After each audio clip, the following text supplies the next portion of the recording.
Durante décadas, os navios que transportavam carros pelo mundo pareciam apenas uma parte invisível do comércio global. Mas agora, uma empresa chinesa está a mudar esse jogo. A BYD Neo está apenas a fabricar milhões de carros elétricos. Está também a construir e a controlar navios capazes de levar milhares desses carros para outros continentes. Por que é que uma fabricante de automóveis precisa de sua própria frota? O que está realmente por trás desta estratégia? E isto for muito mais do que vender carros? Mas há detalhe nesta história que muda completamente a forma como vimos a BYD. A empresa Neo quer simplesmente vender carros fora de China. Quer ter mais controlo sobre o caminho que esses carros fazem até o cliente. Durante anos, fabricantes de automóveis dependiam de empresas de transporte marítimo para levar os seus veículos de continente para outro. Era uma parte normal do negócio. A fábrica produzia o carro, outra empresa tratava do navio, e o comprador recebia o veículo milhares de quilômetros depois. A BYD começou a fazer algo diferente.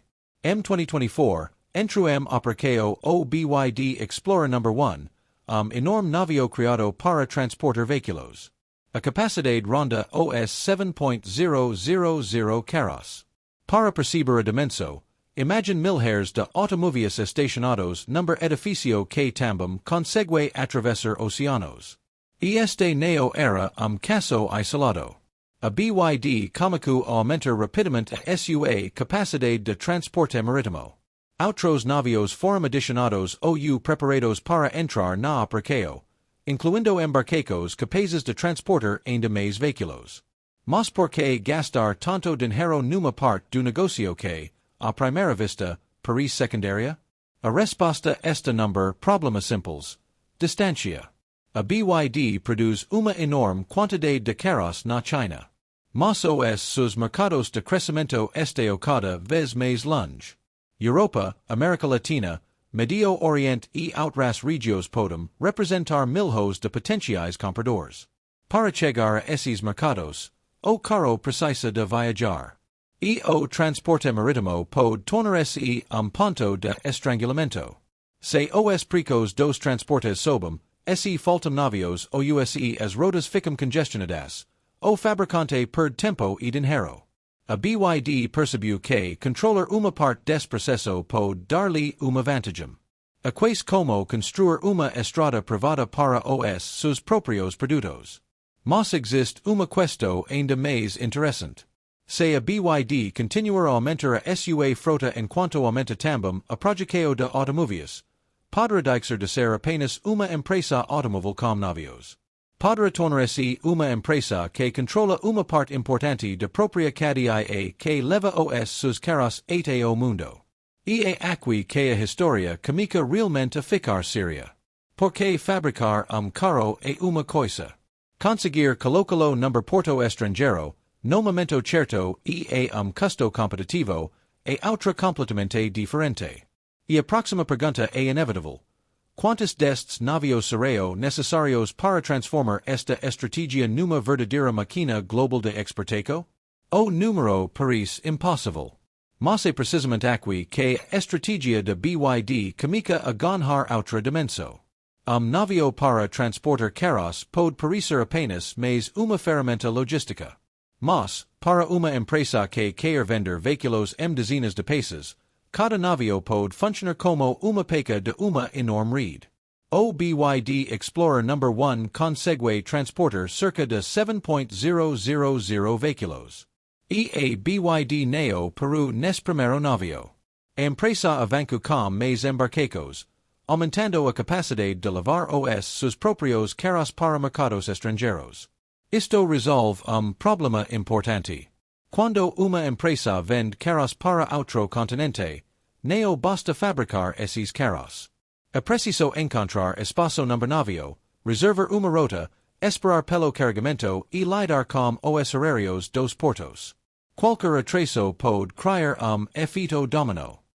Carro que deveria chegar numa determinada semana pode ficar parado durante mais tempo. E quando falamos de milhares de veículos, Cada dia pode representar uma grande quantidade de dinheiro. A BYD está a tentar reduzir essa dependência. Os navios foram concebidos para transportar veículos, e alguns utilizam sistemas que permitem também reduzir o impacto ambiental durante a viagem. O objetivo não é apenas colocar carros no mar. É criar uma forma mais previsível de os distribuir pelo mundo. Mas existe uma segunda vantagem. Velocidade. Imagine duas empresas que fabricam carros semelhantes. Uma consegue produzir rapidamente, mas depende totalmente de transportadores externos. A outra consegue fabricar os carros e tem mais controle sobre o transporte. Quando a procura aumenta de repente, qual delas consegue reagir mais depressa? É aqui que a frota marítima deixa de parecer simples investimento logístico. Passa a fazer parte da estratégia comercial. E há ainda outro detalhe. A BYD está a expandir-se momento que as exportações de veículos chineses estão a crescer que os fabricantes chineses procuram novos mercados fora do país. A China já possui uma enorme indústria automóvel. Agora, a questo é como levar essa projeção para o resto do planeta. Os navios são uma resposta. Mas existe risco escondido. Ter navios próprios significa também assumir custos enormes, manutenção, combustível, tripulados, seguros e gesto de rotas. Então, será que a BYD está realmente a poupar dinheiro? Ou estará a ceder custos elevados agora para ganhar algo muito mais valioso no futuro? Controlo? E essa diferença pode ser decisiva na batalha que está a começar entre fabricantes chineses e marcas automóveis tradicionais. Mas controlar os navios pode ser apenas uma parte de jogo muito maior. Durante décadas, grandes fabricantes automóveis construíram fábricas perto dos mercados onde queriam vender. A lógica era simples: produzir mais perto do cliente e evitar transportar tudo desde muito longe. A BYD está a seguir uma lógica diferente. Em vez de esperar que a sua rede mundial esteja completamente construída, pode produzir grande escala na China e depois usar uma rede de transporte marítimo para levar esses carros para outros mercados.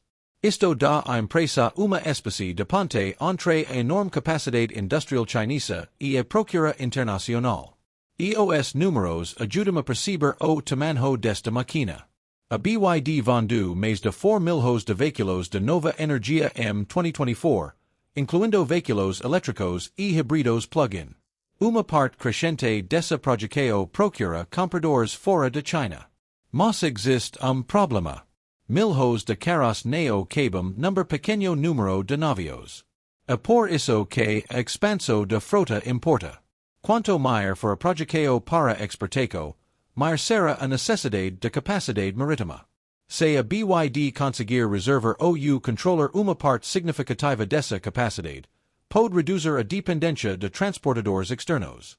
Mas a vantagem não termina aí. A empresa pode escolher melhor quando e onde enviar os seus veículos. Isso significa mais flexibilidade. Imagine que a procura na Europa aumenta. O que novo mercado na América Latina começa a crescer rapidamente. Uma empresa com mais controle sobre o transporte pode redirecionar parte de sua capacidade para onde existe mais procura. Parece simples. Mas, em escala global, esta flexibilidade pode valer milhões. E há uma razão para isto chamar tanta atenção. A BYD não está sozinha. Outros fabricantes chineses também estão a tentar aumentar as exportações. Ao mesmo tempo, fabricantes tradicionais como a Toyota, Volkswagen e outras grandes marcas já possuem décadas de experiência em distribuição internacional. A diferença é que a BYD está a crescer muito depressa. E quando uma empresa cresce rapidamente, cada pequena vantagem pode tornar-se enorme. Existe ainda uma questão geopolítica. Os governos europeus e outros mercados começarão a analisar com mais atenção o crescimento dos veículos elétricos chineses. Tarifas, regras comerciais e preocupações sobre concorrência podem tornar a entrada em alguns mercados mais difícil. Então, Porque continuar a investir em capacidade de transporte. Porque controlar a logística neo elimina as barreiras comerciais. Mas pode ajudar a empresa a reagir mais rapidamente quando as condições mudam. E aqui que surge a verdadeira batalha. A BYD neo está apenas a competir pelo comprador que entra number stand. Está a competir pela fábrica, pela bateria, pelo preço, pelo transporte e pelo espaço no mercado. Mas há uma coisa que os navios neo conseguem resolver. Eles podem levar os carros à porta de país. Mas neo conseguem garantir que esse país os queira lá. E essa pode ser a maior batalha de todas. E aqui que tudo muda. Navio pode transportar milhares de carros. Mas quando esses carros chegam a país estrangeiro, comica outra batalha. Conseguir que os consumidores os comprem. A BYD entrou em vários mercados internacionais com uma vantagem difícil de ignorar. Preço. Durante anos, os fabricantes tradicionais tiveram tempo para construir marcas fortes, fábricas, concessionários e redes de assistência. A BYD chegou mais tarde a muitos desses mercados, mostrou algo diferente. Uma cadeia de projeto muito integrada. A empresa fabrica baterias, motores elétricos e muitos outros componentes importantes. Isso pode ajudar a controlar custos e acelerar o desenvolvimento de novos modelos. E depois existe a escala. Quanto mais carros uma empresa produz, mais consegue distribuir alguns custos por cada veículo. A uma das razões pelas que grandes fabricantes conseguem competir com preços mais baixos. Mas a BYD tem outro objetivo. Crescer fora de China antes que os mercados ficam demasiado difíceis de conquistar. A Europa é bom exemplo. Os veículos elétricos chineses começaram a ganhar espaço no mercado europeu, mas a resposta política também momento. A União Europeia passou a aplicar medidas adicionais sobre alguns veículos elétricos fabricados na China, aumentando a preço sobre fabricantes como a BYD. Então, a empresa enfrenta uma situação curiosa. Tem capacidade industrial. Tem tecnologia. Tem baterias. Tem carros. E agora está a construir capacidade para transportar esses carros. Mas ainda precisa de ultrapassar barreiras comerciais e conquistar consumidores. E isto ajuda a explicar uma decisão ainda mais importante: produzir fora de China. A BYD já avançou com planos e fábricas em diferentes regiões do mundo. Uma fábrica localizada mais perto do mercado final pode reduzir custos de transporte e, em alguns casos, ajudar a lidar melhor com barreiras comerciais. Assim, os navios podem ser apenas uma solução para uma fase de expansão. Primeiro, os carros saem de China. Depois, alguns mercados começam a receber projeto local. A estratégia vai mudando à medida que a empresa cresce. Mas há uma pergunta que poucas pessoas fazem. O que acontece se a BYD conseguir controlar neo apenas a projeto, mas também uma parte importante do transporte e depois construir fábricas perto dos seus principais mercados? Nesse cenário, a empresa deixaria de depender tanto de uma única base industrial.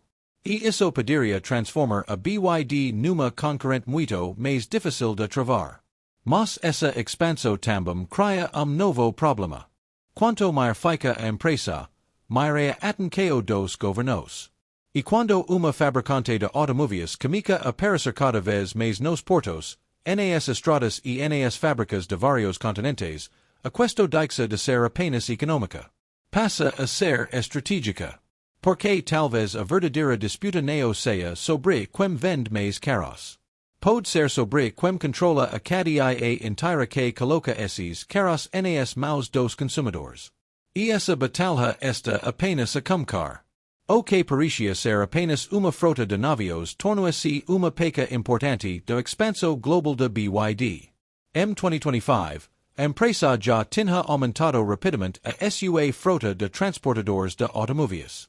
O BYD Shenzhen, por exemplo, consegue levar 89.200 veículos e foi apresentado como o maior navio aroaro de transporte de automóveis da altura.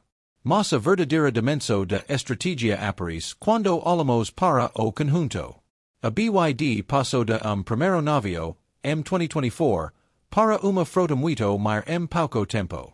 O SEU Relatório de Sustentabilidade de 2025 confirma que o oitavo navio, o BYD Jinan, foi entregue em setembro de 2025. A frota foi criada para apoiar diretamente a expansão internacional da empresa. E isto aconteceu no momento em que toda a indústria automóvel chinesa estava a enfrentar o mesmo problema. Havia carros. Havia compradores.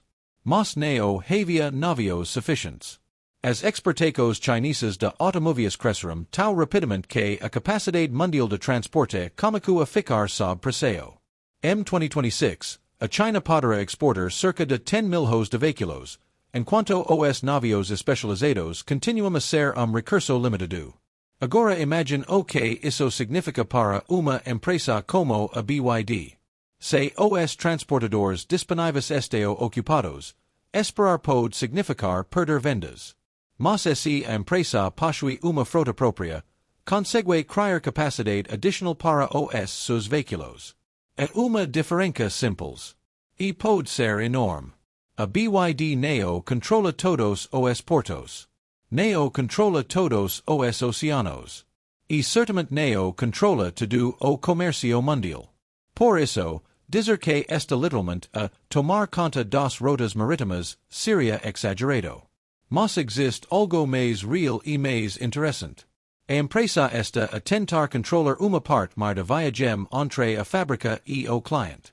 E essa estratégia pode tornar-se ainda mais importante se as exportações continuarem a crescer. No futuro, talvez olhemos para estes navios neo como uma curiosidade da indústria automóvel, mas como uma extensão das próprias fábricas de BYD. A fábrica produz. A bateria alimenta. O navio transporta. E o mercado recebe. Mas existe uma última pergunta. Será que este modelo vai transformar a BYD numa potência global difícil de travar? Ou será que os custos, as tarifas e a política internacional veio acabar por limitar esta expansão? A resposta pode decidir muito mais do que o futuro de uma única empresa. Pode ajudar a definir quem terá maior poder na próxima era da indústria automóvel. Porque a verdadeira revolução neo está apenas nos carros elétricos. Esta quem consegue construir, transportar e entregar esses carros ao mundo inteiro. E, neste momento, a BYD está a tentar controlar todas essas etapas. A pergunta já não é apenas para onde veio os carros chineses. É onde esta máquina global consegue chegar. A estratégia da BYD mostra uma coisa importante. Numa economia global, fabricar produto excelente não chega. É preciso conseguir levá-lo ao consumidor, rapidamente e a custo competitivo. Ao construir a sua própria capacidade marítima, a BYD está a reduzir uma dependência que poderia limitar o seu crescimento. E o impacto pode ir muito além da empresa.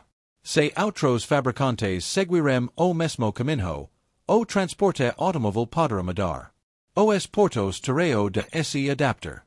As rotas comerciais poderão ganhar novos padrões. E a competição entre fabricantes poderá depender cada vez mais de quem controla a cadeia completa. No FIM, os navios de BYD neo significam que a empresa já controla os oceanos. Significam algo mais simples. A BYD percebeu que, para conquistar o mundo, neo basta construir carros para o mundo. É preciso conseguir levá-los lá. Se gostes desta história, deixa like, subscreve o canal e diz nos comentários. Achas que a BYD vai tornar-se uma das empresas automóveis mais poderosas do planeta?